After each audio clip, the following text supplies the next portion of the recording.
Welcome back. So, last time we dove deep into that searching and fearless moral inventory. Well, today we're getting into what our source material says is the most crucial part, turning all that self discovery into real, life changing action. Let's jump right in. The source text is incredibly clear about this. Making a list of our flaws, seeing our patterns, that's just the beginning. The real freedom, the transformation it talks about, doesn't come from just knowing this stuff. It comes from doing something about it. So this chapter is really the how-to guide for getting rid of everything we've uncovered. Okay, so the first big action step is a huge one. It's step 5. And this is where things get real, moving from just thinking about it by ourselves to actually sharing it all out loud. It's about a level of honesty that, for many people, is completely new. So you might be asking, why is this so important? Well, the book argues that keeping it all to yourself just doesn't work. It makes a really stark point. Again and again, people who tried to hold back, who tried to skip this really humbling step, they almost always went back to their old ways. Basically, they never really finished cleaning house. And this slide really shows us why sharing is so hard, but also so necessary. The book calls it living a double life. On the one hand, you've got your stage character.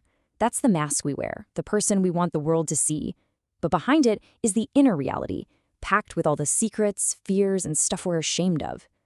This step is about finally tearing down that wall between the two. So who do you tell all this to? The text gives some really practical advice. It could be a spiritual guide, a friend you trust completely, or even a doctor. The most important thing is that they can keep a secret and that they get what you're trying to do. But look at that crucial rule. You absolutely cannot throw someone else under the bus to save yourself. The whole idea is to be tough on yourself, but always considerate of other people. And what's the reward for taking this terrifying step? Well, according to the source, it is absolutely profound. People feel this incredible sense of relief. They can suddenly look the world in the eye. A new kind of peace just settles over them. And those fears that were driving all the bad behavior, they just start to melt away, making room for a real spiritual connection to begin. All right, let's keep going and see how this all builds. Once you've gotten radically honest in step 5, the focus shifts. We go from admitting things internally to actually repairing the damage out in the world. This is all about cleaning up the wreckage of the past. But before you can really start cleaning up that wreckage, there's one last internal shift that has to happen. That's where steps 6 and 7 come in. It's all about willingness.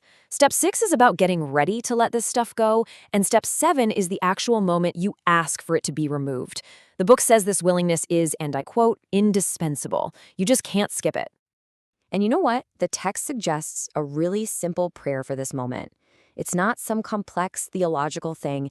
It's just a straight-up statement of surrender. It's saying, okay, I'm ready. I'm willing for you to take all of me, the good and the bad, and asking for those flaws to be taken away so you can be of better use to others. Okay, with that internal work done, it is time to get moving. Steps 8 and 9 are where the rubber really meets the road. We take that list of people we've harmed and we start making things right, face to face. The book says faith without works is dead. Well, this is the works part. Now, what I find so fascinating is the mindset you're supposed to have for this. The source gives us this amazing metaphor. You are only there to sweep off your side of the street. That's it. You don't point fingers. You don't bring up what the other person did. You stick to your own junk because nothing good is going to happen until you do. And here it is. This is the question everybody asks, right? But what about them? What about the person who really hurt me? The advice here is so counterintuitive but so powerful. The source says that often it is way more beneficial to go to an enemy first than to a friend. The instructions are super specific. You go in with a helpful, forgiving attitude. You admit your part in it. The key here is you do not argue or criticize them. You stay calm, you're open, you're honest. This is not about winning a fight or getting them to say they were wrong. It is purely about cleaning your side of the street, period. And to really get why this is all so important, the source uses another incredible image. The alcoholic is like a tornado roaring his way through the lives of others, just leaving a trail of wreckage. So for that person to just stop drinking and say, hey, ain't it great the wind stopped blowing? That's not going to cut it. There's a long period of rebuilding that has to happen. So this huge initial house cleaning isn't a one-and-done deal. The final phase is about shifting into a daily practice. It's a whole new design for living that keeps you in good spiritual shape for the rest of your life. And that's the whole point of step 10. The work keeps going. It's about keeping an eye out for selfishness, dishonesty, resentment, and fear every single day. And when you see it, when you're wrong, you don't let it sit and get worse. You admit it right away. It's like a daily spot check inventory. So how do you get the guidance for this new way of living? Well, step 11 gives us the answer: prayer and meditation. Now, this isn't about becoming some kind of saint, but about developing what the text calls a vital sixth sense that helps you navigate your day with purpose and without selfishness. And this isn't some vague idea. The source lays out a really clear daily game plan. In the evening, you do a quick, constructive review of your day.